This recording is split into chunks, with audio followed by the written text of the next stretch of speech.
अपने अध्यापन के वर्षों में बहुत सारे ऐसे दिव्यांग बच्चों को पढ़ाया है।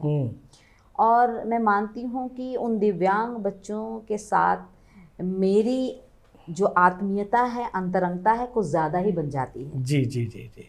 और शायद वो मेरे लिए समस्या भी होती है। और मैंने विद्यालय में पढ़ाया, खितान स्कूल में, मैंने कोठारी में पढ़ाया कुछ दिनों तक। तो ऐसे दिव्यांग बच्चों की जो कुछ यादें हैं जी, मैं एक कोट करना चाहती हूँ। जी कक्षा 12वीं का छात्र था जी। और जब मैंने उसको हिंदी पढ़ाना शुरू किया, मैं विद्यालय का नाम नहीं लूँगी और न किसी अध्यापक का, तो वहाँ की जो उस बच्चे के साथ जो कुछ ही महीनों की बात है, मैंने कुछ महीने पढ़ाए थे वहाँ। जी जी जी।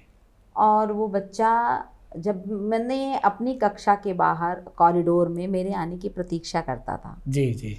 कि मैं कब विद्यालय में प्रवेश करके ऊपर सीढ़ियों से आ रही विशेष हूँ। लगाव था विशेष बच्चे। नहीं, कुछ ही महीनों की बात है। जी जी जी। तो वो अपनी कक्षा छोड़ करके, कक्षा 12वीं का छात्र, जी जी जी। वो मेरे पीछे पीछे चला आता था। जी जी। फिर मैं उसको रोकती थी, फिर मैं बात करती थी, नमस्ते, और उनको समझाती थी।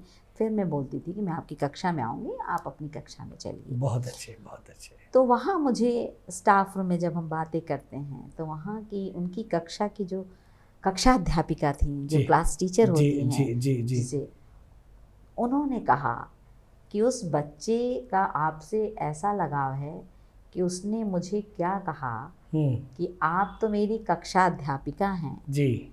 वो मेरी माँ की तरह है। हाँ हाँ हाँ, वाह वाह तो वाह वाह। ऐसा सुनना मुझे लगता है कि मेरा अध्यापन धन्य हुआ। वाकई वाकई। अगर विद्यार्थी के मन में मैं ये भाव पैदा कर पाई जी जी कि जी। मुझसे अच्छा बेहतर दोस्त उसे नहीं मिलेगा, तो मेरा अध्यापन धन्य हुआ। वाकई वाकई वाकई।